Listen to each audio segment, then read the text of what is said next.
All right, we're going to talk a little bit about social emotional learning at the moment, and we're going to talk about failure. And I want to normalize sharing our failures with students. I think that this is very powerful when we can share a story where we failed and where we didn't give up, or maybe we did decide to give up and try something else, is something that can be very powerful for students.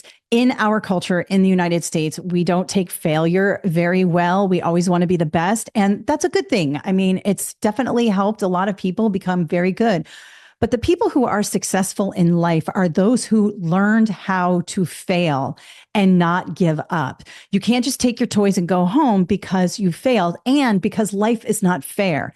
Never fall into the trap that life is fair. And one of the ways in which I motivated my students in terms of failure was to share my own colossal failures. So everything from when I tried to achieve in athletics and failed and kept trying and got a little better and maybe never even made it to where I thought I could be, but kept going. Failures in testing. I was a terrible test taker, ironically, and now I have a test prep company, but I wasn't great at testing. And I used to get really anxious about testing and things like that.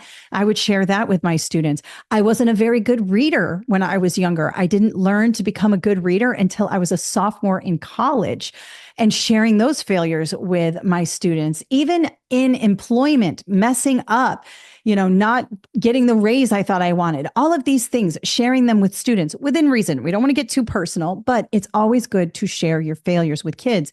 A lot of you are failing at your teacher certification exams and you're getting frustrated. This happens to students every day. They are trying to take standardized assessments, ACT, SAT, GRE, all of these different tests, and they are failing and not meeting the benchmarks they want to meet. So share in our collective failure. Also talk about ways in which you're keeping on going and continuing to try, or maybe change your plan a little bit, learning from your failure and going, maybe this isn't the best approach. Maybe I need to pivot.